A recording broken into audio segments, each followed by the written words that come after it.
ان الحمد للہ نحمده ونستعینه ونستغفره ونعوذ باللہ من شرور انفسنا ومن سیئات اعمالنا من يهده اللہ فلا مضل له ومن يضلل فلا هادی له واشهد ان لا الہ الا اللہ وحدہ لا شریک له واشهد ان محمدا عبده ورسوله اما بعد فان خير الحديث كتاب الله وخير الهدي هدي محمد صلى الله عليه واله وسلم وشر الامور محدثاتها وكل محدثة بدعة وكل بدعة ضلالة وكل ضلالة في النار. اعوذ بالله السميع العليم من الشیطان الرجیم من ہمزہ ونفخہ ونفثہ. بسم اللہ الرحمن الرحیم. رب اشرح لی صدری ویسر لی امری واحلل عقدۃ من لسانی یفقہوا قولی. بسم اللہ الرحمن الرحیم. ان اللہ وملائکتہ یصلون علی النبی یا ایہا الذین آمنوا صلوا علیہ وسلموا تسلیما. اللہم صل علی محمد وعلی آل محمد کما صلیت علی ابراہیم وعلی آل ابراہیم انک حمید مجید. اللہم بارک علی محمد وعلی آل محمد کما بارکت علی ابراہیم وعلی آل ابراہیم انک حمید مجید. اللہم ربنا آتنا فی الدنیا حسنۃ وفی الآخرۃ حسنۃ وقنا عذاب النار.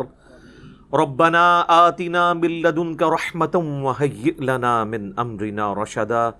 لا الہ الا انت سبحانک انی کنت من الظالمین. حسبنا اللہ ونعم الوکیل. یا حی یا قیوم برحمتک استغیث ولا حول ولا قوة الا باللہ العلی العظیم. آمین. الحمدللہ آج 20 ستمبر 2020 کو سنڈے کے دن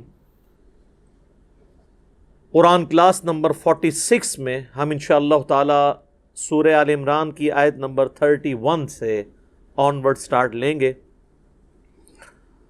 اللہ کا شکر ہے جی 6 مہینے کے بعد یہ کرونا کی آزمائش والا سلسلہ کسی حد تک تھم گیا اور ہماری یہ اوپن کلاسز کا سلسلہ شروع ہو گیا. الحمدللہ آج پہلی کلاس ہے. اللہ تعالیٰ مستقبل میں بھی ملک پاکستان کے لیے بالخصوص اور پوری دنیا کے لیے بالعموم اس فتنے کے معاملے میں عافیت والا معاملہ فرمائے. آمین ثم آمین. میرے بھائیوں، سورہ آل عمران کی آیت نمبر جو 31 ہے، اس کے اوپر میں نے پچھلی دفعہ تھوڑی ڈسکشن کی تھی. کچھ حصہ اس کا باقی ہے، اس لیے آج اس کو دوبارہ سے ہم لے کر چلیں گے. اعوذ باللہ من الشیطان الرجیم. بسم اللہ الرحمن الرحیم.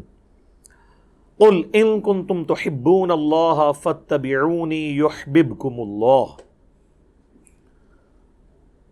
ویغفر لکم ذنوبکم واللہ غفور الرحیم. اے محبوب صلی اللہ علیہ وآلہ وسلم ارشاد فرما دیجئے کہ اگر تم اللہ سے محبت کرتے ہو یا اس کے دعوے دار ہو تو پھر میری اتباع کرو، یعنی نبی صلی اللہ علیہ وآلہ وسلم کی، تو اللہ تم سے محبت کرے گا اور تمہارے گناہوں کو بھی معاف فرما دے گا. اور اللہ تعالیٰ بخشنے والا، رحم فرمانے والا ہے. میرے بھائیوں، اتباع کے حوالے سے میں نے بتایا تھا کہ اتباع کی ڈیفینیشن ہوتی ہے محبت کے ساتھ کسی کی پیروی اختیار کرنا، یعنی اطاعت پلس محبت از اکول ٹو اتباع. تو ظاہر ہے اس میں پھر ایک قلبی رجحان بھی ہونا چاہیے.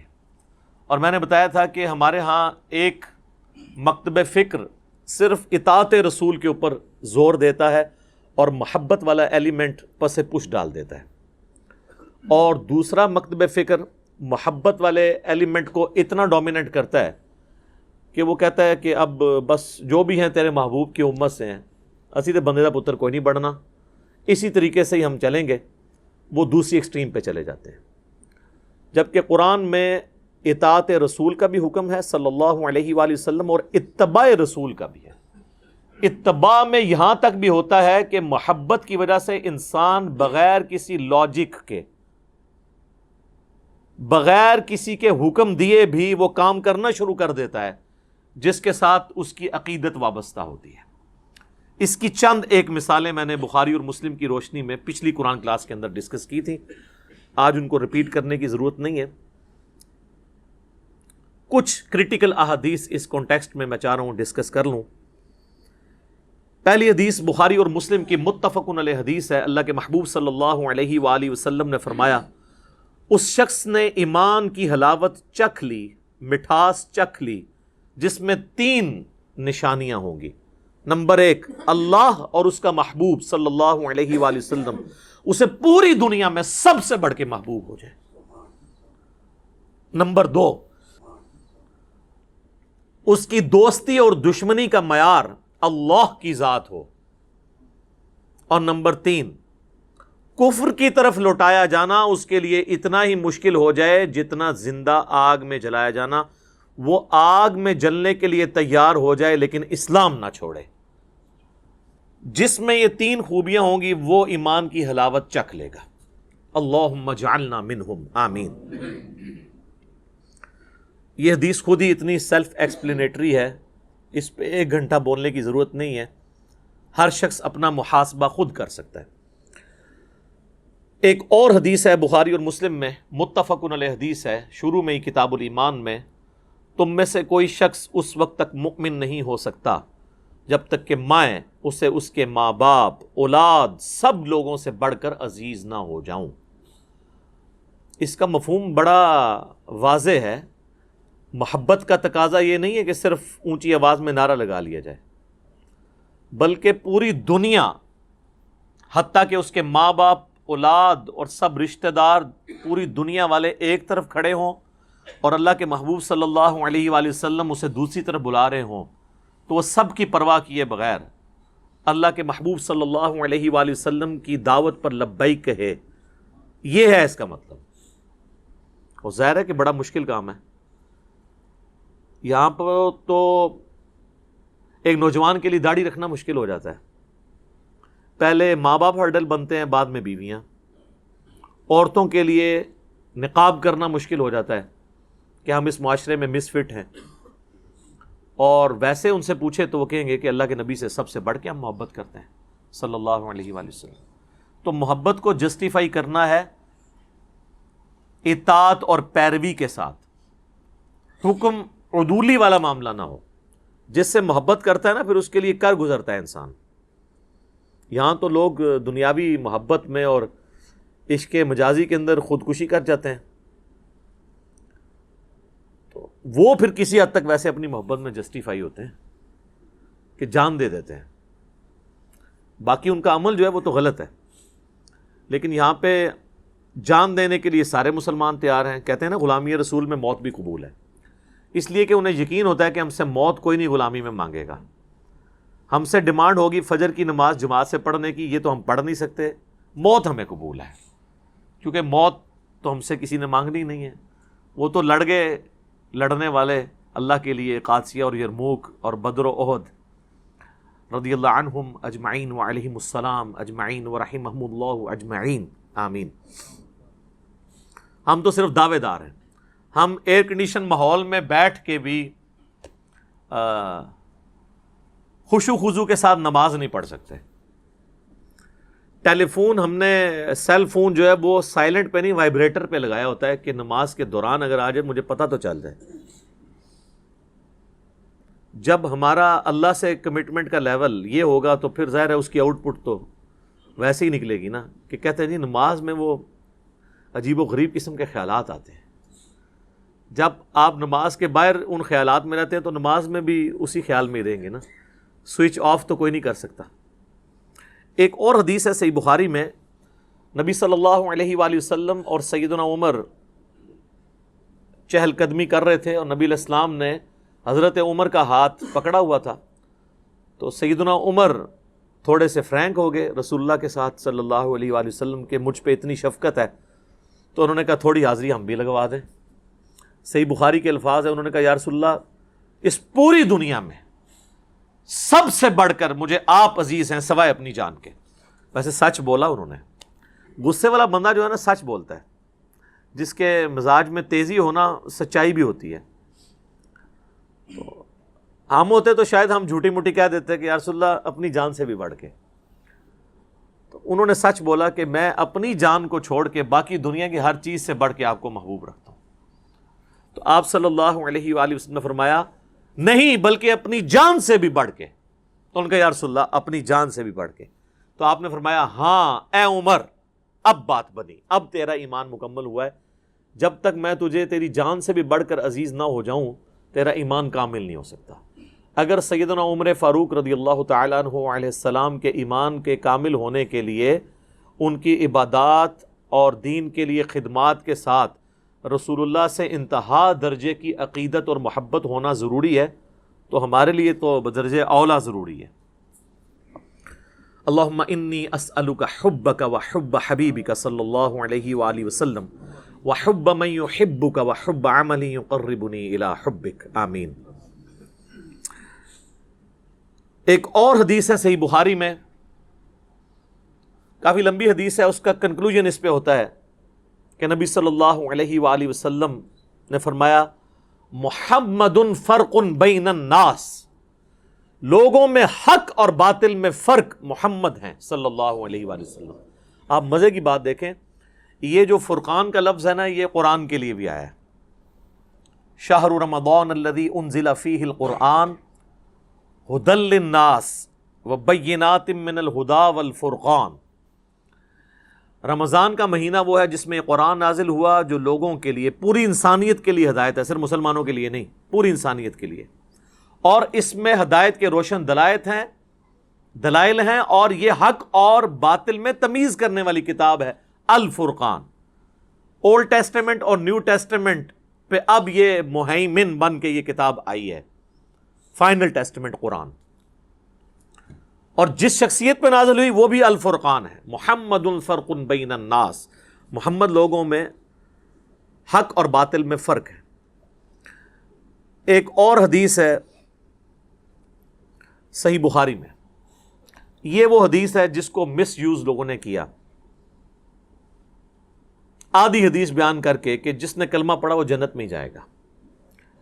امام بخاری نے صحیح بخاری میں بالکل آخر میں جا کے نا ایک باب باندھا ہے. میں اکثر سوچتا تھا یہ باب شروع میں ہونا چاہیے, مشکات کے شروع میں ہے وہ باب. اس باب کا نام ہے کتاب الاعتصام بالکتاب والسنہ, کتاب و سنت کو مضبوطی سے پکڑنے والا چیپٹر, جس میں انہوں نے ساری وہ حدیثیں جمع کی ہیں جس میں ترغیب دلائی گئی ہے کہ کتاب اللہ اور سنت کو مضبوطی سے پکڑنا ہے. لیکن انہوں نے آخر میں جا کے چیپٹر باندھا ہے. مطلب یہ کہ جب آپ بخاری شریف اینڈ کریں نا تو یہ بات آپ نے ضرور یاد رکھنی ہے, کیونکہ یہاں پر تو آپ کو بتاؤں کئی مزار ایسے ہیں جس پہ ختم قرآن کی طرح ختم بخاری بھی ہوتا ہے, تلاوت کر کے, ترجمہ بیان کر کے نہیں. وہ جو پڑھ رہا ہوتا ہے اس کو بھی نہیں پتا ہوتا, وہ ختم بخاری ہوتا ہے. وہ کسی بزرگ نے سوچا ہوگا نا ابھی تک ختم قرآن ہے, چلو ہم بھی ایک جاری کر دیں ختم بخاری. تو ختم بخاری جب ہو رہا ہو اور اس کے اینڈ پہ پہنچے ہوں تو کتاب و سنت کو مضبوطی سے پکڑنے والی احادیث ان کے سامنے ہے. اس میں ایک حدیث ہے, نبی صلی اللہ علیہ وآلہ وسلم نے فرمایا میری پوری امت جنت میں جائے گی سوائے اس شخص کے جس نے جنت میں جانے سے انکار کر دیا. سر کون ہے جو جانے سے انکار کرے گا؟ ہم تو بغیر کچھ کیے جانے کے لیے تیار ہیں, تو انکار کیوں کرنا ہے؟ بن بلائے مہمان بنے ہوئے ہیں سارے کلمہ گو مسلمان, تو انکار کس نے کرنا ہے؟ تو صحابہ نے بھی یہی پوچھا یا رسول اللہ یہ انکار کون کرے گا؟ آپ نے فرمایا آپ جواب سنیں کتنا انٹلیکچوئل ہے. جو صحیح مسلم کی حدیث ہے, مجھے اللہ نے جوامع کلمات کے ساتھ مبعوث کیا ہے, بات مختصر لیکن اس کی گہرائی بہت زیادہ. آپ نے فرمایا جس نے میری اطاعت کی وہ جنت میں جائے گا اور جس نے میری نافرمانی کی اس نے جنت میں جانے سے انکار کر دیا. اس نے خود ہی انکار کر دیا. تو پوری امت جنت میں جائے گی سبجیکٹڈ ٹو, اس شرط کے ساتھ کہ وہ اطاعت اختیار کرے. باقی وہ چیز اپنی جگہ موجود ہے کہ جس نے ایک دفعہ بھی صدقے دل سے کلمہ پڑھا ہے، اگر اس کی زندگی کا ڈومیننٹ پہلو برائیوں پہ ہے تو الٹیمیٹلی ایک نہ ایک دن وہ اپنا عذاب بھگت کے جنت میں جائے گا. وہ تو عقیدہ ہے، لیکن یہ بڑا خطرناک معاملہ ہے. یہ یہاں ایئر کنڈیشن کمرے میں بیٹھ کے یہ بات کرنا بڑی آسان ہے، لیکن 5 منٹ کے لیے نہیں، 5 سیکنڈ کے لیے موم بتی کے فلیم کے اوپر یوں ہاتھ رکھنا یہ مشکل ہے. اور وہ مسلمان کہہ رہا ہوتا ہے خیر ہے جی ایک پھیرا ہی لگے گا نا، پھر تو جنت ہی ٹور ہی جانا ہے. ایک پھیرا جو 5 سیکنڈ کے لیے موم بتی نہیں برداشت کر سکتا، وہ کہتا ہے ایک پھیرا لگے گا. جبکہ بخاری اور مسلم دونوں میں حدیث ہے کہ جہنم کی آگ دنیا کی آگ سے 70 گنا تیز ہے. اللہم اجرنا من النار. اور بخاری اور مسلم کی متفق علیہ حدیث ہے کہ جہنم کا سب سے ہلکا عذاب یہ ہے کہ پاؤں میں آگ کی جوتیاں پہنائی جائیں گی اور اس کی تپش سے دماغ ہنڈیا کی طرح کھولے گا. یہ سب سے ہلکا عذاب ہے. تو بھاری عذاب کون اس کو بریف کر سکتا ہے؟ ویسے آنکھیں بند کرنی ہے تو بے شک کر لیں. وہ جو مولا علی کا قول ہے کہ انسان سویا ہوا ہے مرتے ہی جاگ جائے گا، اوہ اصل زندگی تو یہ تھی، لیکن اس وقت جاگنے کا فائدہ نہیں ہے. ایک اور حدیث ہے مسند امام احمد میں ہے، المستدرک للحاکم کے اندر بھی ہے، مشکات میں بھی آپ کو مل جائے گی شروع میں ہی.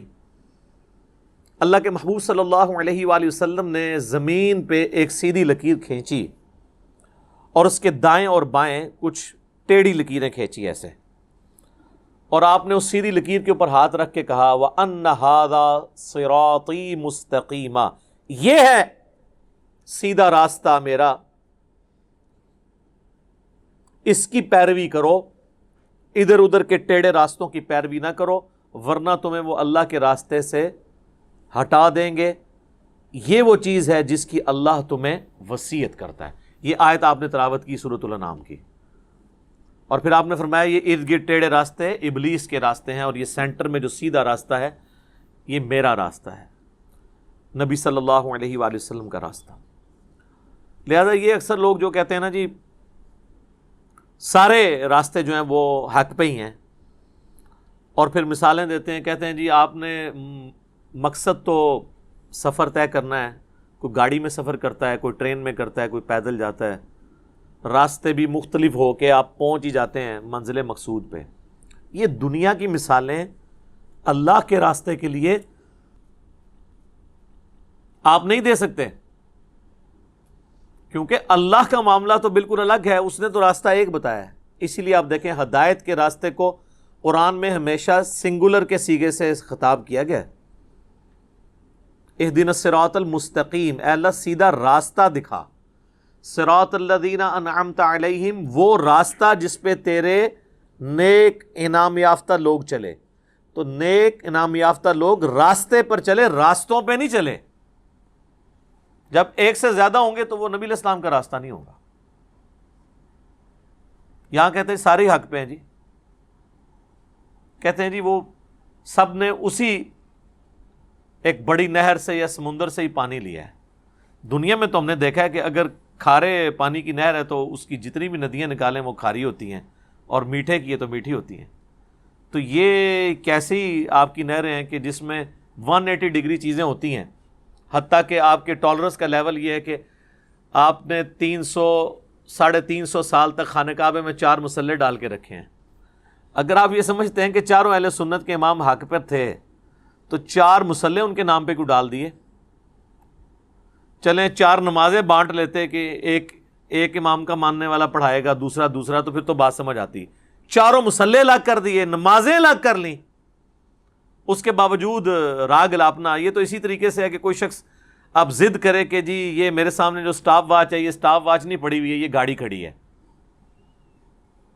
ٹھیک ہے جی، اس کے لیے وہ کہ جی آپ ذرا اس کو محدبت سا لگا کے دیکھیں یہ چورس بھی ہے، یہ تھوڑی سی بڑی ہو جائے گی، یہ جو آپ کو نظر آ رہا ہے نا یہ ٹائر ہیں، آپ کو اصل میں پتہ نہیں چل رہا. تو آپ جتنی مرضی کہانیاں کرائیں، جو چیز ہے وہی رہے گی. تو بہرحال گورا اس کہانی میں نہیں آتا. وہ کہتا ہے یار کوئی علمی کتابی بات کرو. جو ہم کہتے ہیں کہ مرنے سے پہلے اے مسلمان کر لے اس پہ غور، کتابوں کا خدا اور ہے، بابوں کا خدا اور. تو یہ احادیث اس سے ریلیٹڈ تھی. میری ایک ویڈیو ہے ڈیٹیلڈ، مسئلہ نمبر 197، اماموں کی گستاخی کا الزام اور تقلید کے ایشو کے اوپر میں نے بڑی ڈیٹیل گفتگو کی ہے، صحابہ سے، تابعین، تبع تابعین سے مثالیں دی ہیں اسی ٹاپک کے اوپر. آج محل نہیں کہ میں اس کی ڈیٹیل میں جاؤں. اگلی آیات کی طرف آتے ہیں. یہ آیت چونکہ ایک کریٹیکل آیت تھی اس لیے میں نے اس پہ زیادہ ٹائم لیا ہے. یہ آیت اس چیز کی متقاضی تھی کہ ہم اس کے اوپر زیادہ دیر بولتے. قرآن حکیم کی چند آیات اتنی محکم آیات ہیں کہ وہ باقی سینکڑوں آیات اپنے اندر سموئے ہوئی ہوتی ہیں، اس لیے وہ متقاضی ہوتی ہیں اس چیز کی کہ آپ ان کے اوپر ڈیٹیل ڈسکشن کریں. قل اطیعوا اللہ والرسول، اے نبی فرما دیجئے اطاعت کرو اللہ اور اس کے رسول کی. فَإِن تَوَلَّوْا فَإِنَّ اللَّهَ لَا يُحِبُّ الْكَافِرِينَ، اگر یہ منہ پھیر لیں تو بے شک اللہ تعالیٰ کافروں سے محبت نہیں کرتا. حکم ہوا ہے اطاعت کا اللہ اور اس کے رسول کی، اور کہا کہ جو اس سے منہ پھیرے وہ کافر ہے. پاکستان کے شناختی کارڈ میں مسلمان ہی رہے گا وہ، لیکن اللہ کے ہاں بالکل یہ گاڑا فتویٰ ہے. یہ اتنا گاڑا فتویٰ ہے کہ یہ جماعت المسلمین والے بھی اسی آیت کے تحت تکفیر کر رہے ہوتے ہیں باقیوں کی. وہ کہتے ہیں کہ واضح ہے جو اللہ اس کے رسول کی اطاعت سے منہ پھیرتا ہے تو وہ کافر ہے. جب آپ فتویٰ لگاتے ہیں نا پھر اس کا معاملہ بالکل ڈیفرنٹ ہوتا ہے. جس طرح کی آیات ہوتی ہیں قرآن حکیم کے اندر جن میں اس طرح کی کرٹیکل ڈسکشن ہوتی ہے، اس کا فتویٰ بھی بڑا کرٹیکلی دیکھنا پڑتا ہے کہ جب یہ اہل قبلہ اہل کلمہ کے لیے آیات پڑھی جائیں گی تو ان کے لیے تنبیہ کا لیول اور ہوگا، اور کافر کے لیے تنبیہ کا لیول اور ہوگا. اس کو آپ اس طریقے سے سمجھیں کہ یہ روش ہے کافروں والی، جیسے وَأَقِیمُوا الصَّلَاةَ وَلَا تَكُونُوا مِنَ الْمُشْرِكِينَ، نماز قائم کرو مشرکوں میں سے نہ ہو جاؤ. ابو داؤد ترمذی میں حدیث ہے من ترک الصلاۃ متعمدا فقد کفر، جس نے جان بوجھ کے ایک نماز چھوڑی اس نے کفر کیا. اب یہ تو نہیں ہے کہ ایک بندے کی نماز چھوٹ گئی ہے تو وہ ہر نماز کے بعد جا کے نقاب بھی نیا پڑھوائے اپنا، ظاہر ہے پھر کفر ہوا ہے تو پھر نقاب بھی ٹوٹ گیا. یہ ہے کہ کفر والی روش ہے، اس کو کنٹینیوس پرفارم کرنے سے اسلام سے بھی نکل جائیں گے، نعوذ باللہ من ذالک. اور یہ عمل کافروں والا ہے، مسلمان کو زیب نہیں دیتا کہ وہ کلمہ پڑھے اور نماز چھوڑے. صحیح مسلم میں حدیث ہے بندے کے کفر اور اسلام کے درمیان فرق نماز ہے. جامعہ ترمذی میں حدیث ہے شقیق تابعی کہتے ہیں کہ صحابہ اکرام علیہم رضوان تارک الصلاح کے سوا کسی کی تکفیر نہیں کرتے تھے. ہاں جو نمازی نہیں ہوتا تھا اس کو وہ کافر سمجھتے تھے. یہ بہت کرٹیکل ایشو ہے. تو یہ اطاعت اللہ اور اس کے رسول کی کرو، اور جو منہ پھیرے گا تو بے شک اللہ کافروں سے محبت نہیں کرتا. اللہم لا تجعلنا منہم، اللہ تعالی ہمیں ایسے ناشکروں میں نہ کرے کہ ہم اللہ اور اس کے رسول کی اطاعت سے منہ پھیریں، والعیاذ باللہ تعالی. اب میرے بھائیو یہ 32 آیات مکمل ہوئیں. اب ایک نیا ٹاپک شروع ہو رہا ہے اور یہ مسلسل 30-40 آیات پہ پھیلا ہوا ہے، ایک پورا سبجیکٹ، اور وہ ہے عیسیٰ ابن مریم علیہ السلام کا تعارف اللہ تعالیٰ نے کروایا ہے. چونکہ نبی علیہ السلام جب دنیا میں تشریف لائے تو دنیا میں سب سے بڑا ریلیجن کرسچینٹی تھا. ایون آج بھی اب تقریباً مسلمان کے قریب ہیں تعداد میں، لیکن ابھی بھی فگرز میں وہ ہم سے زیادہ ہیں. عیسیٰ علیہ السلام کا جب رفع سماوی ہوا، یعنی دنیا سے اللہ نے ان کو اٹھایا زندہ، اس وقت صرف 12 لوگ تھے جو ان پر ایمان لائے تھے. پھر وقت گزرتا گیا، ان کے اصحاب کی استقامت کی وجہ سے آہستہ آہستہ اللہ تعالیٰ نے اسلام کی دعوت کو پھیلایا. ظاہر ہے اس وقت تو اسلام ہی تھا وہ. اور پھر حضرت عیسیٰ علیہ السلام کے رفع سماوی کے آلموسٹ 300 سال کے بعد کانسٹنٹائن بادشاہ تھا رومن امپائر کا، بت پرست، اس نے اسلام قبول کر لیا. اس کی وجہ سے پوری کی پوری رعایا کرسچینٹی ان کا مذہب بن گیا. یعنی پہلے یہی ہوتا تھا نا کہ جو بادشاہ کا دین ہے وہ آپ نے رکھنا ہوتا تھا. اس میں پازیٹیو چیزیں بھی تھی اور نیگیٹو بھی تھی. اگر بادشاہ کافر ہے تو نیچے پھر موحدین کی پرسیکیوشن شروع ہو جاتی تھی. تو اسی چیز کو اسلام نے پھر اکھاڑا ہے تلوار کے ذریعے، اور رومن اور پرشین امپائر کو ختم کیا ہے، ان کی بدماشی ختم کی ہے. اب دیکھیں اب کوئی امپائر اس طریقے سے قائم نہیں ہو سکی کہ جو زبردستی اپنا ریلیجن اڈاپٹ کروائے لوگوں سے. تو نبی صلی اللہ علیہ وآلہ وسلم کی جب دعوت یوں پھیلنا شروع ہوئی تو سب طرف پھر لوگوں کے کان کھڑے ہونے شروع ہو گئے. آپ نے خصوصاً جب خطوط لکھنے شروع کیے رومنس کو اور پرشین کو تو ان کا یہ تو لگتا ہے کوئی معاملہ بڑے لیول کا ہونے لگا. تو پھر نجران کے کچھ کرسچن جو پادری تھے وہ مناظرے کے لیے پہنچ کے مدینہ شریف.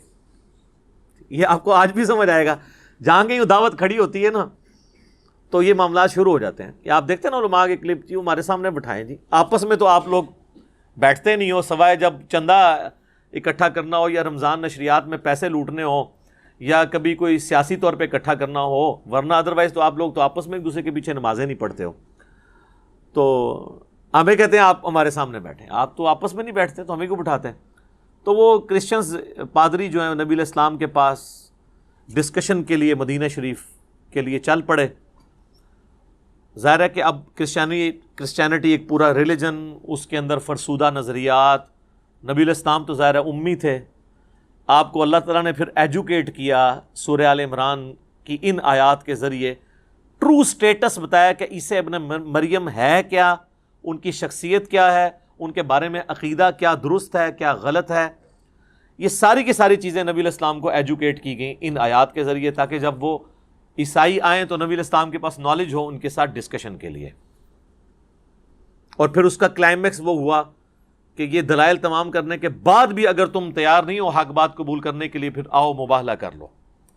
تو آیت مباہلہ نازل ہوئی سورہ آل عمران کی آیت نمبر 61, جس کی ڈیٹیل صحیح مسلم میں آتی ہے کہ نبی صلی اللہ علیہ وآلہ وسلم اپنے ساتھ سیدہ فاطمہ, سیدنا حسن و حسین علیہم السلام اور مولا علی علیہ السلام کو لے کر نکلے اور اللہ کے حضور دعا کی, اللہم ہؤلاء اہل بیتی, یہ میرے اہل بیت ہیں. بہرحال وہ عیسائی پھر مباہلے کے لیے تیار نہیں ہوئے. کاش وہ مباہلہ ہو جاتا, ہماری جان چھوٹ جاتی, کیونکہ اس میں تھا کہ جو جھوٹا ہے نا وہ تباہ و برباد ہو جائے. تو بچنا کو نہیں تھا انہوں نے, یا وہ حق قبول کر لیتے. ان کو یہ بات سمجھ آ گئی تھی. تو یہ کلائمیکس ہے اس کا. اب اس کا سٹارٹ ہو رہا ہے بنیادی گفتگو سے. ان اللہ اصطفیٰ آدم و نوحا و آل ابراہیم و آل عمران علی العالمین. بے شک اللہ تعالیٰ نے چن لیا آدم علیہ السلام کو, نوح علیہ السلام کو, ابراہیم علیہ السلام کو, ان کی اولاد کو, اور عمران کی آل کو, اولاد کو, سارے جہان والوں میں سے فضیلت دیتے ہوئے. اب یہ وہ آیت ہے جس کی وجہ سے ڈاکٹر اسرار صاحب کا یہ موقف تھا کہ یہ حضرت آدم علیہ السلام کو جو اللہ نے چنا ہے, تو چننے کا عمل اسی وقت جسٹیفائی ہوتا ہے جب نمبر آف آپشن موجود ہوں. ان میں سے آدم کو چنا گیا, اور اس کی وجہ سے ان پہ پھر الزام بھی لگا کہ وہ کوئی ایوولوشن کے قائل ہیں. حالانکہ وہ ایوولوشن کے قائل نہیں تھے. ڈارونزم کے خلاف سب سے زیادہ ڈاکٹر اسرار صاحب بولا کرتے تھے. یہ پاسبلٹی ہو سکتی ہے کہ اللہ تعالیٰ نے جو ہے وہ انسانوں میں سے ایک انسان کو پرائرٹی دی, اس عقیدے کے ساتھ کہ سب سے پہلا انسان آدم علیہ السلام تھے, اور ظاہر یہ بندروں سے نہیں ہے, ان کی اسپیشیز الگ سے ہے. تو اللہ تعالیٰ نے آدم علیہ السلام کو چن لیا, اور دوسرے معنوں میں یہ ہو سکتا ہے کہ اللہ نے آدم علیہ السلام کو ایک خاص فضیلت دی کہ انہیں ساری انسانیت کا باپ بنایا, یعنی چنا کہ جو میں ایک نئی مخلوق بنانے لگا ہوں اس کا جد امجد آدم ہوگا. تو یہ بھی درست ہے.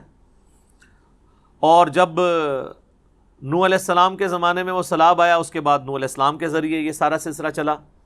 اور ابراہیم علیہ السلام تو ایک ڈومیننٹ پرسنالٹی ہے, ہم کلیم کرتے ہیں ہم دین ابراہیمی کے اوپر ہیں.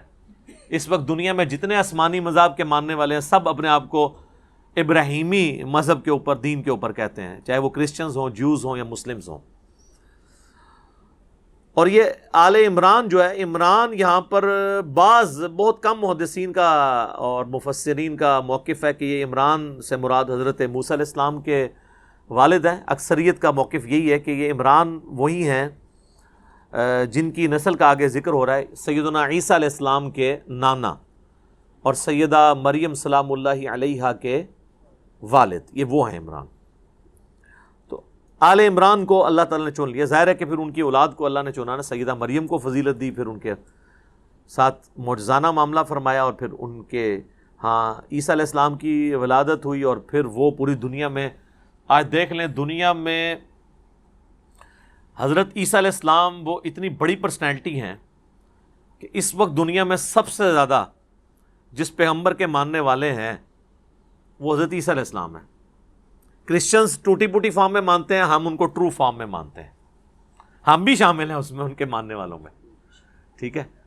تو عیسیٰ علیہ السلام بہت غیر معمولی شخصیت ہے۔ یہ حقیقت بات ہے کہ پیغمبروں میں جتنی کوالٹیز اللہ تعالیٰ نے معجزات کی شکل میں حضرت عیسیٰ علیہ السلام کو دی ہے، یہ کسی اور پیغمبر کو نہیں اس طرح کی کوالٹیز ملی۔ پیدائش معجزانہ، اٹھایا جانا معجزانہ، آج تک زندہ ہے۔ دنیا میں ایک ہی شخص ہے جس نے دوبارہ آنا ہے، عیسیٰ ابن مریم، اور جو معجزات دیے وہ اتنے غیر معمولی ہیں، وہ اب یہاں پہ ذکر آئے گا تو ساتھ ساتھ ہم ڈسکس کریں گے۔ ذریۃ بعضها من بعض، ان میں سے بعض کی اولاد ہے۔ ظاہر ہے کہ حضرت ابراہیم اور نوح علیہ السلام آدم علیہ السلام کی اولاد ہیں، اور اس طریقے سے بنی اسرائیل جو ہیں وہ ابراہیم علیہ السلام کی اولاد ہیں۔ خود حضرت عیسیٰ علیہ السلام بھی نسلاً تو بنی اسرائیل سے ہی تھے نا، یہودی النسل ہی تھے۔ واللہ سمیع علیم، اللہ سننے والا ہے، علم والا ہے۔ اذ قالت امرأۃ عمران، وہ وقت یاد کرو کہ جب عمران کی عورت نے عرض کی۔ قرآن میں صرف ایک عورت ہے جس کا نام ہے، وہ مریم ہے، باقی اسی سٹائل میں بات ہوتی ہے۔ امرأۃ لوط، امرأۃ نوح، نوح کی عورت، لوط کی عورت۔ تخت بلقیس والا واقعہ ہے، بلقیس کا نام نہیں آیا۔ زلیخا کا سیدنا یوسف علیہ السلام کے ساتھ واقعہ ہے، زلیخا کا نام نہیں آیا۔ یعنی قرآن کا جو مزاج ہے نا وہ سیکس ڈسپلن کو بڑا فالو کرتا ہے، اور حضرت مریم کا نام بھی صرف حضرت عیسیٰ علیہ السلام کی وجہ سے ہوا، کیونکہ حضرت عیسیٰ کے والد کوئی نہیں تھے، ادروائز سیدہ مریم کا نام بھی قرآن میں نہ ہوتا۔ ان کی نسبت کی وجہ سے آیا کہ ان معجزانہ۔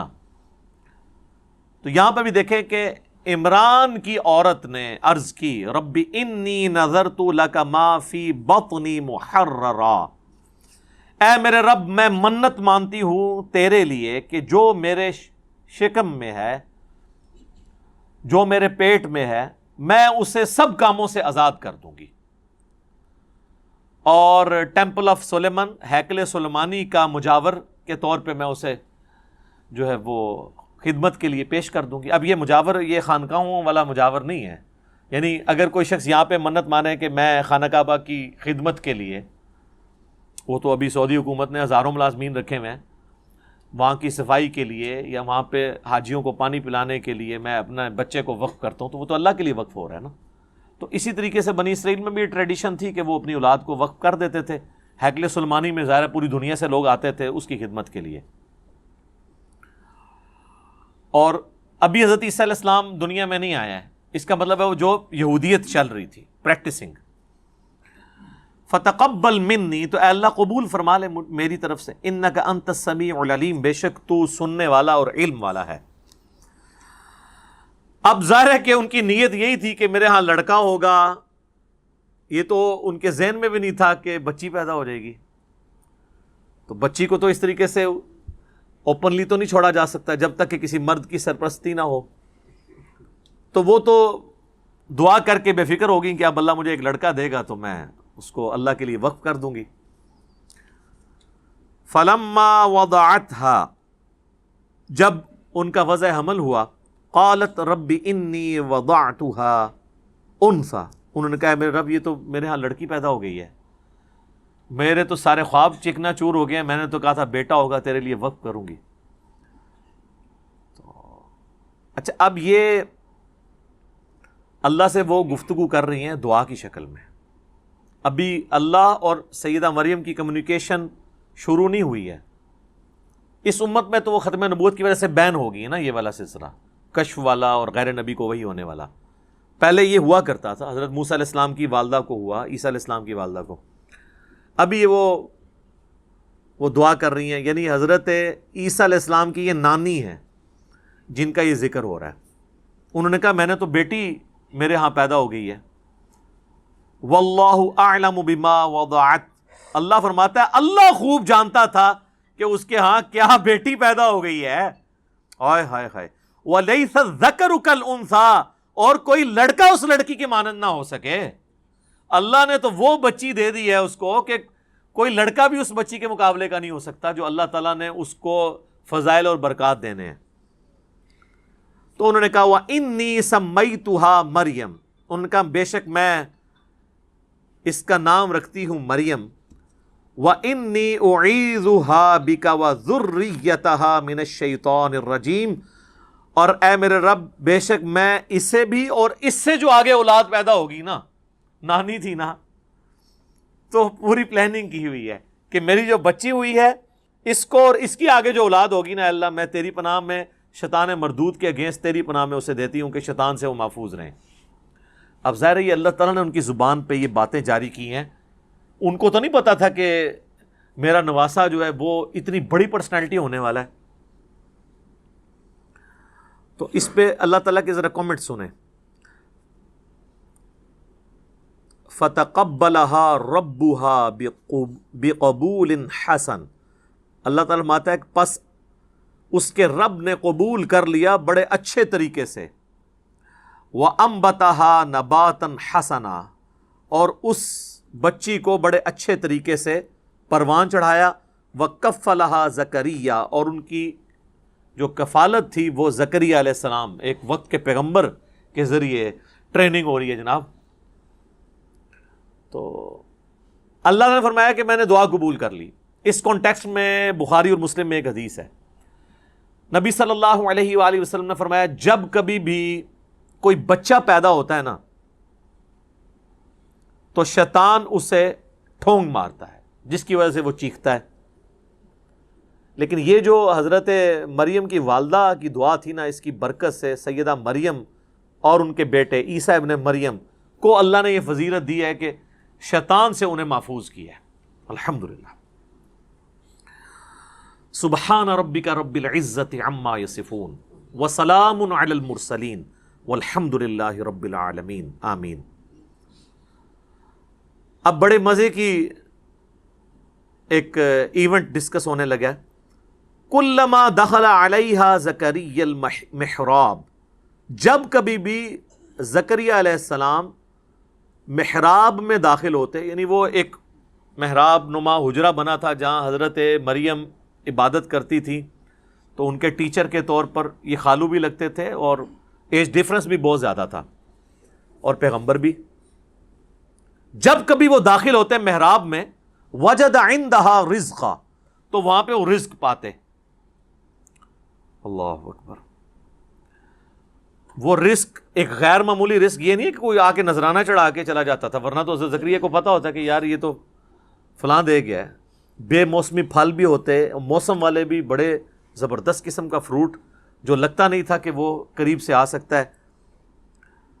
تو حضرت زکریا علیہ السلام نے ان سے پوچھا، قال یا مریم انا لکی ھذا، اے مریم یہ کہاں سے تیرے لیے یہ اتنا فروٹ آ جاتا ہے، ایسا رزق آ جاتا ہے. آپ ذرا پیری مریدی کے رشتے میں ذرا دیکھیں اس کو. پیر ہیں حضرت زکریا، اور دنیا کے بنائے ہوئے پیر نہیں، اللہ کے بنائے ہوئے پیغمبر. اور شاگرد بھی کوئی عام نہیں ہے، سیدہ مریم ہے. اور پیر اپنے مرید سے، مریدنی سے، یا اپنے اسٹوڈنٹ سے پوچھ رہا ہے کہ یہ تیرے اوپر جو اتنا فضل و کرم ہے، خاص بے موسمی پھل ہیں، یہ کہاں سے آ گئے؟ آپ کے پاکستان کے مرید ہوتے تو کہتے حضور تو آڈی نگاہ مرشد ہے. ہاں، کیونکہ یہ تصوف کی لائن میں اللہ کا نام یوز ہوتا ہے، باقی فنا فی شیخ میں ہی ختم ہو جاتا ہے بندہ، فنا فی اللہ تک نہیں پہنچتا. قرآن میں تو فنا فی شیخ کا کوئی تعلق ہی نہیں قرآن کے ساتھ. قرآن میں رسول کی یا خلیفہ کی بیعت ہے، اور وہ بھی مشروط ہے اللہ کے ساتھ. رسول اللہ نے بھی بیعت لی نا حدیبیہ کے موقع پر، تو سورہ فتح میں آیا کہ اے نبی یہ جو تم سے بیعت تم لے رہے ہو نا جن کی، ان کے ہاتھوں پہ اللہ کا ہاتھ ہے. اور سورہ توبہ میں اللہ نے فرمایا کہ اللہ نے مومنین کی جانیں اور مال جنت کے بدلے میں خرید لی ہیں، ایسی بیعت پر خوشیاں مناؤ. بیعت کہتے ہیں بیچنے کو، بائے لفظ استعمال ہوتا ہے. انسان کسی انسان کے آگے اپنے آپ کو نہیں بیچ سکتا، صرف اللہ ہی ہے جس کے سامنے آپ بیچ سکتے ہیں. پیغمبر بھی آن دا بہاف آف گاڈ آپ سے بیعت لیتا ہے. یہاں تو کہتے ہیں نہیں پہلے فنافی شیخ ہوتا ہے، پھر فنافی رسول ہوتا ہے، پھر یہ ہوتا ہے فلاں، یہ پھر کرتے کرتے کدھر تک لے جاتے ہیں. وہ فنافی شیخ میں ہی مر جاتے ہیں. تو یہاں پہ شیخ پوچھ رہا ہے تو وہ مریض یہ نہیں کہہ رہا کہ حضور نگاہ مرشد ہے، حضور آپ کی ساری برکتیں ہیں، آپ کا ہی فیض ہے. نہیں، جواب جو ہے وہ بڑا عجیب ہے. ویسے قرآن و سنت کی جو ڈاکٹرن ہے اس میں بالکل یہی جواب دینا چاہیے، چاہے پیغمبر بھی سامنے موجود ہو نا تو یہی کہنا چاہیے کہ یہ اللہ کا فضل ہے.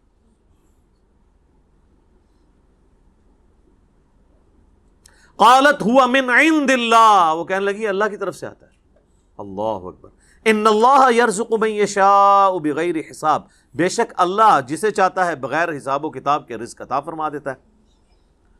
اب یہاں تو ہونا چاہیے تھا بھی تجھے بات کرنے کی تمیز نہیں ہے، میں نہیں اللہ کو مانتا، تو مجھے بتا رہی ہے کہ اللہ کی طرف سے، اللہ کی طرف ہی آتا ہے سارا کچھ، اللہ ہی کرتا ہے. پر کوئی ساڈا بھی وچ نظر ہے نا، فیض ہے نا، ساڈے ہی صدقے تسی کھا رہے ہو نا. صدقے صدقے سب انڈیا پاکستان بنگلہ دیش دیا بیماریاں نے. قرآن میں یہ چیز نہیں ہے. قرآن بالکل واضح ہے اپنے عقائد اور نظریات کے اندر. اور نبی علیہ السلام کی اگر زندگی آپ دیکھیں تو وہ تو آپ کو اس معاملے میں بہت سینسٹیوٹی کا لیول نظر آئے گا. صحیح مسلم میں حدیث ہے، کتاب الجمعہ چیپٹر میں، جمعے والے چیپٹر میں، نبی علیہ السلام کے سامنے ایک صحابی نے خطبہ دیتے ہوئے کہا من یطع اللہ ورسولہ فقد رشد، جو کوئی اللہ اور اس کے رسول کی اطاعت کرے وہ کامیاب ہو گیا. ومن یعصہما فقد غوا، اور جس نے ان دونوں کی نافرمانی کی وہ گمراہ ہو گیا. میرے بھائیو، اس جملے میں نہ تو کوئی لٹریچر کی خرابی ہے، نہ یہ آؤٹ آف کانٹیکسٹ ہے، کیونکہ بات اس سے سٹارٹ ہوئی ہے جو اللہ اور اس کے رسول کی اطاعت کرے وہ کامیاب ہو گیا، جو ان دونوں کی نافرمانی کرے وہ ناکام ہو گیا. کوئی خرابی اس میں نہیں ہے لٹریچر کی. لیکن نبی علیہ السلام کو اتنا غصہ آیا، آپ فرمایا بئس الخطیب انت، کتنا برا خطیب ہے تو. اور پھر آپ نے یعنی اس کو ایک تو غصہ نکالا، وَإِنَّكَ لَعَلَىٰ خُلُقٍ عَظِيمٍ، لیکن امام الموحدین بھی ہیں. یہ ڈانٹا ہے تو ڈانٹا ہے، اس کے باوجود اتنا لوگ جو ہے شرک کی طرف جا رہے ہیں. نہ ڈانٹا ہوتا تو کیا کر رہے ہوتے؟ آپ فرمایا تم کہو من یعص اللہ ورسولہ فقد غوا، جو اللہ اور اس کے رسول کی نافرمانی کرے وہ گمراہ ہوا. تم نے یہ کیوں کہا کہ ان دونوں کی کرے؟ وہ آگے سے کہہ سکتا تھا یا رسول اللہ میں نے کوئی آپ کو اللہ مان کے تو نہیں کیا، میں آپ کو اللہ کا بندہ ہی سمجھتا ہوں، آپ کو میں غیر مستقل بذات سمجھتا ہوں. عطائی ہے وہی کہانیاں جو تمہیں کرائی جاتی ہیں، جو اسی بھی کراتے رہے اپنے کسی زمانے میں. اس زمانے میں یہ کہانیاں نہیں تھی. آپ نے کیٹاگوریکلی فرمایا کہ تو کہہ اللہ اور اس کے رسول کی نافرمانی، یہ نہ کہ ان دونوں کی. حالانکہ وہ کوئی غلط نہیں تھا، پہلے وہ کہہ چکا تھا اللہ اور اس کا رسول، سٹارٹ سے ہی دونوں کہتا پھر تو غلط ہوتا. لیکن نبی علیہ السلام نے احتیاط کا یہ پہلو رکھا. اور ابو داؤد میں اس کا ایک طریقہ ہے، اس میں آگے الفاظ ہیں، آپ نے فرمایا قم اذهب، اٹھ اور ادھر سے نکل. اتنا غصہ. حالانکہ آپ کے اخلاقیات اس چیز کے متقاضی تھے کہ آپ اس طریقے سے ایٹیچیوڈ نہ کرتے، لیکن توحید کا مسئلہ سینسٹیو ہے. آپ ذرا سے بھی ڈھیلے پڑتے نا امت نے کم چک کے رکھنا سی. ہوں اتنا چکے ہے. صحیح بخاری میں حدیث ہے، دیکھنا میری شان کو اس طرح بلند نہ کرنا جس طرح نصارہ نے عیسیٰ ابن مریم کو بڑھا کے ڈیونٹی میں کلیم کر دیا. پھر بھی قوم باز نہیں آتی، کیا زمین و آسمان کی کلابیں ملاتی ہے. میں مفتی منیب الرحمان صاحب کے پاس بیٹھا ہوا تھا، 22 مارچ 2007 کی بات ہے، آلموسٹ 13 سال پہلے. تو مجھ سے فرمانے لگے کہ میں تو نعت خانوں کی مجلس میں جانا اب چھوڑ گیا ہوں، یہ شرکیاں نعتیں پڑھتے ہیں. میں حیران ہو گیا، جی مفتی منیب صاحب کہہ رہے ہیں شرکیاں پڑھتے ہیں. وہ کیڑا اتنا وڈا شرک ہے، ایڈا موٹا گاڑا شرک جڑا مفتی صاحب کو نظر آ رہا ہے. تو کہتے ہیں یہ دیکھو نا، یہ پڑھتے ہیں خدا کا پکڑا چھڑائے محمد، محمد کا پکڑا چھڑا کوئی نہیں سکتا. تو ان کو شرم نہیں آتی ہے؟ یہ شان الوہیت اور شان رسالت کا مقابلہ کرواتے ہیں. الفاظ دیکھیں، یہ کیا رسول اللہ یہ بات سن سکتے ہیں کہ خدا کا پکڑا چھڑائے محمد، محمد کا پکڑا چھڑا کوئی نہیں سکتا؟ سر پکڑتا بھی خدا ہے، چھڑاتا بھی خدا ہے. ذریعہ کسی کو بناتا ہے اور اس کو بھی اذن دیتا ہے اپنی اجازت سے. اسی لیے قرآن میں بار بار ہے شفاعت بھی اللہ کی ہے. من ذا الذی یشفع عندہ الا باذنہ، دھونس نہیں ہے، بالاذن ہے. تو یہ اس طرح کے جملے بولنا، پھر اس کو کہنا دیکھیں نا جی وہ قیامت دن لوگ پکڑے جائیں گے تو حضور چھڑوا لیں گے. سر وہ یہ آپ نبی علیہ السلام کے سامنے ذرا بات کر کے دیکھیں، نبی علیہ السلام کیا دھونس سے چھڑوائیں گے؟ اس طرح کے جملے بولنا. یہاں دیکھ لیں نبی علیہ السلام نے اس کو یہ بھی نہیں کہنے دیا کہ جس نے ان دونوں کی نافرمانی کی. اس کو کہتے ہیں مزاج رسول صلی اللہ علیہ وسلم. اس سے بھی اگلا ورژن لے لیں. مسند امام احمد میں حدیث ہے، نبی علیہ السلام سے ایک صحابی نے عرض کی یا رسول اللہ ما شاء اللہ و شئت، اے اللہ کے رسول جو اللہ چاہے اور جو آپ چاہیں. ہمارے تو جناب بسوں کے پیچھے لکھا ہوتا ہے اللہ نبی وارث. تو نبی علیہ السلام فرمایا اجعلتنی للہ ندا، کیا تو نے مجھے اللہ کے مقابلے پہ ند بنا دیا، کھڑا کر دیا؟ قل بل ما شاء اللہ وحدہ، بلکہ کہہ جو اکیلا اللہ چاہے. وہ آگے کہہ سکتا تھا یا رسول اللہ میں آپ کو اللہ تو نہیں مانتا، اور ظاہر ہے کوئی صحابی تو حضور کو اللہ نہیں مانتا ہوگا. یا رسول اللہ میں نے یہ کہا کہ اللہ کی مرضی سے ہی آپ بھی چاہ کے وہ جڑی ایڈی لمبی ایکویشن بنا دینا نا. اس زمانے چ کہانیاں نہیں سن پائی، بالکل 24 کیرٹ سونا تھا. اچھا کتابوں میں آج بھی ہے. میں ایک بریلوی عالم کے پاس بیٹھا ہوا ہے، ہمارے جیلم کی 3 مسجدوں میں وہ جمعہ پڑھاتے ہیں، یعنی 3 جگہ تقریر کرتے ہیں، 1 جگہ جماعت کراتے ہیں. اتنا ان کو شوق ہے دین کی خدمت کرنے کا، لیکن تنخواہ بھی لیتے ہیں تینوں جگہ سے. تو ان کے سامنے بیٹھا تو میں نے ان کو یہ حدیث بیان کرنی شروع کی نا. ابھی میں صرف ادھر پہنچا نا اجعلتنی للہ ندا، کہتے ہیں جی اور مرزا صاحب آپ نے کیا سمجھا اس کو؟ میں نے کہا جی آپ سمجھائیں. وہ کہتے ہیں اصل میں حضور پوچھ رہے تھے دیکھو مجھے تم نے اللہ تو نہیں بنا لیا نا کہیں، یعنی اگر اللہ نہیں بنایا پھر یہ کہہ سکتے ہو ماشاء اللہ ہوا شئتا، جو اللہ چاہے جو اس کا رسول چاہے. میں کہ سر اگے سنتے لو، اگے الفاظ نے قل بل ماشاء اللہ وحدہ، بلکہ کیا اکیلا جو اللہ چاہے. تو حدیث نے اپنی حفاظت کر دی. حضور یہ نہیں پوچھ رہے تھے کہ بھئی اگر اللہ مان کے کر رہے ہو تو نہ کہا کرو، اگر مجھے مخلوق سمجھ کے کہہ رہے ہو تو پھر کہہ دیا کرو کہ جو اللہ کی مرضی اور جو اس کے رسول کی مرضی. لیکن ایک ایکسیپشن ہے یہاں پہ، جب دین کا مسئلہ کوئی آئے گا نا تو ہم یہی کہیں گے اللہ اور اس کا رسول بہتر جانتے ہیں، کیونکہ دین کون سکھاتا ہے؟ پیغمبر. لیکن جو تکوینی امور ہیں، جو تقدیر سے تعلق رکھتے ہیں، وہ اللہ کے ساتھ خاص ہے. صحابہ کرام جس معاملے میں دین کے کوئی بات نہیں سمجھ آتی تھی کہتے تھے اللہ اور اس کا رسول بہتر جانتے ہیں.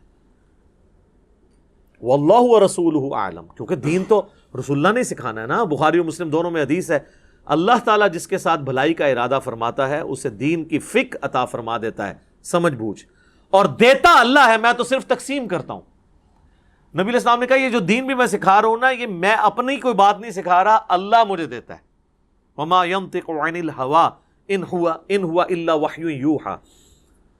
اسی کو پکڑ کے پھر وہ اعلیٰ حضرت نے شعر کہہ دیا نا، رب ہے معطی یہ ہیں قاسم، رزق اس کا ہے کھلاتے یہ ہیں. وہ کہتے ہیں یہ رزق بھی رسول اللہ ہی تقسیم کر رہے ہیں، حالانکہ اس میں علم دین کی بات ہوئی تھی. آدھی بات پکڑ لی، اور وہ آپ دیکھیں حدیث بھی آدھی لکھی ہوتی ہے واللہ معطی وانا قاسم، پیچھے بھی کچھ الفاظ نے، اور اس میں امام بخاری نے باب باندھا ہے کہ اللہ تعالیٰ جس کے ساتھ بھلائی کا ارادہ فرماتا ہے اسے دین کی سمجھ بوجھ عطا فرما دیتا ہے. یہ دین کے معاملے میں ہے. باقی معاملات میں آپ یہ نہیں کہہ سکتے جو اللہ چاہے اور جو اس کا رسول چاہے، نہیں، جو اللہ چاہے. اسی لیے دیکھیں ہماری ٹریڈیشن میں بھی اللہ کا شکر ہے یہی چیزیں ہیں. ہم کسی چیز کو بھی نظر سے بچانے کے لیے کیا کہتے ہیں؟ ماشاء اللہ. کسی نے آج تک کہا ماشاء اللہ و رسول؟ مستقبل کے لیے ارادہ کرتے ہیں تو ہم کیا کہتے ہیں؟ انشاءاللہ. کسی نے کہا کبھی انشاءاللہ و رسول؟ ٹریڈیشن میں، کتابوں میں ہر چیز اپنی جگہ صحیح فٹ ہوئی ہوئی ہے. ہاں باقی پھر جب اس میں خرابیاں آنا شروع ہوتی ہیں تو پھر آپ دیکھیں اس میں تو پھر وہ پیر کو بھی بیچ میں ڈال لیتے ہیں. کئی لوگ ہیں وہ اپنے کئی ایک دنیاوی معاملات میں بھی کہتے ہیں نہیں پہلے میں پیر صاحب سے مشورہ کروں گا پھر میں اس کے مطابق چلوں گا. یہ ان کی یعنی ایک گراوٹ کا لیول ہوتا ہے. تو یہ حضرت سیدہ مریم نے امت کو عقیدہ دے دیا ہے, اپنی ماننے والوں کو بھی اور ہمیں بھی, ہم بھی ان کے ماننے والے ہیں کہ آپ نے یہی کہنا ہے کہ اللہ جسے چاہتا ہے بغیر حساب و کتاب کے رزق دیتا ہے. اب جب حضرت زکریا علیہ السلام نے یہ بات سنی نا سر دیکھیں, ہنالک دعا زکریا ربہ, این اسی وقت اسی جگہ پر, دیر اینڈ دین. ہنالک عربی میں استعمال ہوتا ہے اسی وقت اسی جگہ پر دعا کر دی انہوں نے. قال رب ہب لی من لدنک ذریۃ طیبہ, اے رب میرے مجھے اپنے پاس سے ایک پاکیزہ اولاد عطا فرما, انک سمیع الدعاء, بے شک تو دعاؤں کا سننے والا ہے. سورہ مریم میں تو ڈیٹیل ہے کہ وہ پوری تمہید بناتے ہیں کہ مجھے ایک اولاد چاہیے جو اولاد یعقوب کی وارث بنے, یعنی بنی اسرائیل کی, اور یہ جو میں ہیکل سلیمانی کی دیکھ بھال کر رہا ہوں تو مجھے بھی ایک اپنا ایک گدی نشین آپ سمجھ لیں, خانقاہ نشین, یہ لیکن اللہ کی خانقاہ, جس کے لیے ہم خانقاہ کا لفظ اپنی امت میں دار ارقم, ہم اس اکیڈمی کو دار ارقم کہتے ہیں کیونکہ نبی علیہ السلام کو جب یہ لوگ کون جن کی اولادیں آج دین کا کام نہیں ہمیں کرنے دیتی, ان کے باوجداد جب کھلے عام دعوت و تبلیغ نہیں کرنے دیتے تھے تو نبی علیہ السلام دار ارقم میں بیٹھ کے تو لوگوں کو دین سکھایا کرتے تھے. اس لیے ہم نے اپنی اس اکیڈمی کا نام دار ارقم رکھا ہوا ہے اس اعتبار سے. تو خانقاہ کا لفظ بھی آپ یوز کر سکتے ہیں, لیکن وہ چونکہ اب کافی بدنام ہو چکا ہے تصوف کی وجہ سے, اس لیے دار ارقم. پھر جب ہمارے نبی کی سنت دار ارقم ہے تو ہم کیوں ہیکل کا لفظ یا معبد کا لفظ استعمال کریں؟ ہمیں وہی ٹرمز یوز کرنی چاہیے.